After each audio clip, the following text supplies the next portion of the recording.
Hello বন্ধুরা, সবাই কেমন আছো? প্লিজ কমেন্ট করে জানিও। এই যে ভিডিওটা দেখছো, এটা ঠিক কালী পুজোর রাতের ভিডিও, অর্থাৎ আমরা যখন ঠাকুর দেখতে বেরোচ্ছিলাম তখনকার ভিডিও, অর্থাৎ সোমবারের ভিডিও। তো দেখো আমি এই শাড়িটা পরে নিয়েছি। শাড়িটা তোমরা দেখো নি, এই শাড়িটা কিন্তু অনেক দিনের শাড়ি, প্রায় 4 বছর আগে আমার স্বাদের সময় আমার দিদি আমাকে গিফট করেছিল। আর এখানে আমার ছেলেও রেডি হয়ে গেছে, তো আমরা দুজনেই একটু ছবি তুলে নিচ্ছিলাম। আর আমার হাজব্যান্ডও দেখো এদিকে রেডি হয়ে গেছে, তো আমরা একসাথেই বেরোচ্ছিলাম। তো খুবই ভীষণই গরম ছিল কালী পুজোর দিনকে।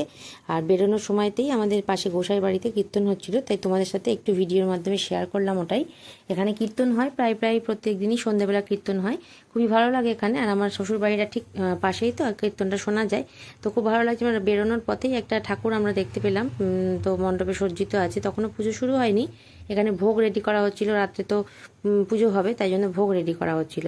তো আমরাও একটু দেখে ওই ঠাকুরটা দেখেই আমরা ভাবলাম যে আমরা এগোই, কারণ ওটা আমাদের শ্বশুরবাড়ির একদম কাছেরই ঠাকুর।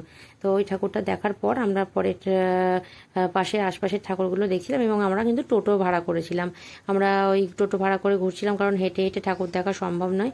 তো এখানে দেখো আমার শাশুড়িও আমার সাথে রয়েছেন, এবং শ্বশুরমশাই, আমার ছেলে, হাজব্যান্ড সবাই মিলে একসাথেই ঠাকুর দেখতে বেরিয়েছিলাম। তো এই প্যান্ডেলের মধ্যে দেখো এই একটু ফাঁকা ফাঁকাই ছিল, কারণ হচ্ছে এখানে একটু লোক কম ছিল। আর তারপরে যে প্যান্ডেলটায় গেছিলাম সেই প্যান্ডেলটা খুবই সুন্দর করেছিল। ওটাও খুব একটা দূরে ছিল না, কাছাকাছি ছিল। এবং শান্তিপুরে না কালী পুজো প্রচুর হয়, তো দেখে শেষ করা যায় না। এই প্যান্ডেলটা এত সুন্দর লাগছিল, লাইটিং দিয়ে করেছিল, আর আমার খুবই পছন্দ হয়েছে। আমার শ্বশুর আমার ছেলের হাত ধরে রয়েছে, হাত ছাড়লেই তো জানোই তোমরা পালাবে। তো ওই জন্য যাই হোক, এই এবং লাইটিংগুলো না এই প্যান্ডেলের খুবই সুন্দর ছিল। দেখো প্যান্ডেলের ভেতরটাও কত সুন্দর করে সাজিয়েছে, এবং এটা একটা মন্দির, জানো তো? এটা কিন্তু পুরোটা প্যান্ডেল নয়, প্যান্ডেলটা বাইরে করেছে, আর মন্দির কিন্তু ওটা। আর ওখানে দেখো মা সজ্জিত রয়েছেন। পুজো তখনও শুরু হয়নি, কোনো পুজোই তখনও শুরু হয়েছিল না। আমরা ওই 7টার দিকে বেরিয়েছিলাম। তো আর দেখো ভীষণ গরম বলে আমি একটু ফ্যানের তলায় দাঁড়িয়ে আছি, আমার শ্বশুর শাশুড়ি সবাই রয়েছেন।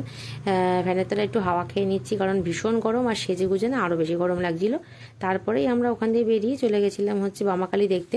তো বামাকালীর ওখানে এত প্রচণ্ড ভিড় ছিল যে বাইরে খালি লাইটগুলো পর্যন্তই ভিডিও করতে পেরেছি, তারপরে আর পারিনি। তো এখানে দেখো এত গরম আর এত ভিড় শুরু হচ্ছিল, কিছুটা যাওয়ার পরেই আমি ভিডিও আর করতে পারিনি। এবং তারপরে আমরা মামাকালী দেখে চলে এসেছিলাম আমাদের শান্তিপুরের এক বিখ্যাত জাগ্রত দেবী সিদ্ধেশ্বরী মাতা। সিদ্ধেশ্বরী মন্দির শান্তিপুরে খুবই নামকরা। তো এখানে সিদ্ধেশ্বরী মাতা দর্শন করেই আমরা চলে গেছিলাম বেজপাড়ার একটা ক্লাবের একটা ঠাকুর, যেটা আমরা কোনোবারই দেখি না, এবারই দেখেছি। খুবই ভালো লেগেছে ঠাকুরটা, এবং লাইটিং দিয়ে এত সুন্দর করেছিল না, খুব ভালো লাগছিল। এটা একটা মন্দিরের মধ্যেই ঠাকুর। তো এই ঠাকুরটা দেখে আমরা তারপরে এগিয়ে গেছিলাম অন্যান্য ঠাকুর দেখতে, এবং অনেকই রাত হয়ে গেছিলো সেদিনকে, প্রচুর ঠাকুর দেখা হয়েছিল। তো আর দেখো কি গরম, আমরা সব একসাথেই যাচ্ছিলাম, ভীষণ ভিড়। হ্যাঁ, তো যাই হোক, ভিডিওটা এখানেই শেষ করলাম। থ্যাংক ইউ বন্ধুরা।